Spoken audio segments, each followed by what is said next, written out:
Pembahasan yang kelima yaitu bereaksi pembatas. Bereaksi pembatas adalah reaktan yang benar-benar habis terpakai dalam reaksi dan membatasi berlangsungnya reaksi. Ketika salah satu reaktan habis, maka dapat dikatakan reaksi tersebut telah selesai. Berikut contoh soalnya. Contoh soal. Jika 8 gram metana dibakar dengan 16 gram gas oksigen, menurut reaksi berikut ini, CH4 ditambah 2O2 menghasilkan CO2 ditambah 2H2O.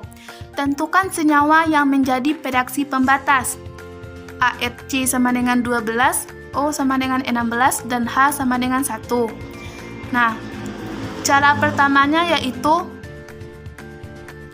kita jadikan unsur-unsur yang sudah diketahui itu dalam bentuk mol. Nah, unsur diketahui yaitu CH4 dan O2. Caranya, Mr CH4 sama dengan, untuk atom C berarti 12 ditambah 1 dikali 4 ya, karena ada 4 atom H. Maka hasilnya sama dengan 16.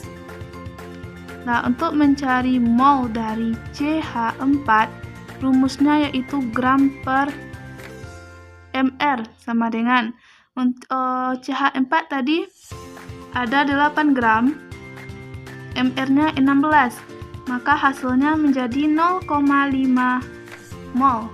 Nah, untuk unsur yang kedua yaitu O2 kan, berarti pertama itu mR dari O2 dulu. O itu berarti ada 2, berarti 2 dikali O itu 16 sama dengan 32. Nah, untuk mencari mol dari oksigen ini yaitu gram per mR sama dengan, oksigen ini ada 16 gram tadi kan, dengan mR-nya 32.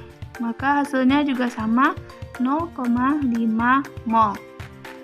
Nah, setelah kita sudah menjadikan unsur-unsur yang diketahui tadi dalam bentuk mol, selanjutnya yaitu kita bagi jumlah mol masing-masing zat dengan koefisiennya, yaitu CH4 koefisiennya yaitu 1. Nah, berarti CH4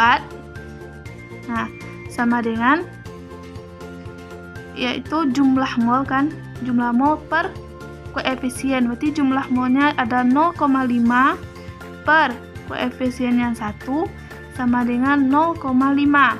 Nah, untuk oksigen koefisiennya ada 2 nih, ya kan? Berarti molnya 0,5 dibagi 2 sama dengan 0,25. Nah, jika kita lihat 0,25 ini pasti lebih kecil dari 0,5, maka 0,25 inilah yang menjadi reaksi pembatasnya nanti. Jadi reaksi pembatasnya yaitu oksigen.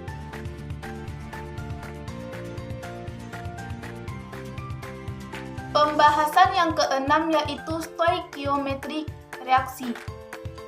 Stoikiometri reaksi adalah hubungan kuantitatif antara zat yang terlibat dalam suatu reaksi kimia. Stoikiometri reaksi ini sering digunakan untuk menyetarakan reaksi kimia.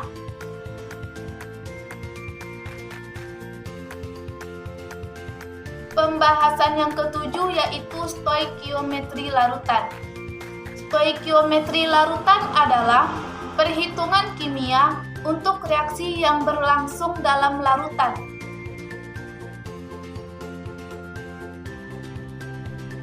Pembahasan yang ke-8 yaitu molaritas. Molaritas adalah banyak mol zat terlarut dalam tiap liter larutan dan dinotasikan dengan M besar.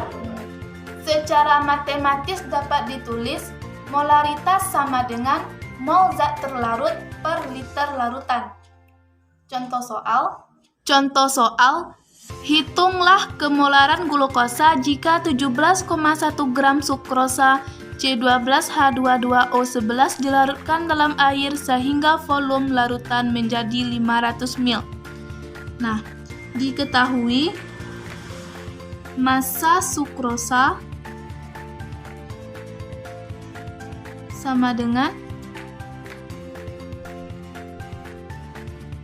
17,1 gram mR dari C12H22O11 sama dengan 342. Sedangkan volume sukrosa sama dengan 500 ml sama dengan 0,5 liter. Nah, selanjutnya itu mencari mol dari sukrosa ini lah. Rumus mol sama dengan gram per mR. Nah, 17,1 per 342 sama dengan 0,05 mol. Nah, selanjutnya itu untuk mencari molaritasnya lagi. Molaritas sama dengan mol per volume sama dengan 0,05 per volumenya 0,5 liter sama dengan 0,1. Nah, jadi molaritas dari sukrosa adalah 0,1. Mungkin hanya itu yang dapat saya bahas dalam video kali ini. Jika ada salah, mohon dimaafkan. Assalamualaikum warahmatullahi wabarakatuh.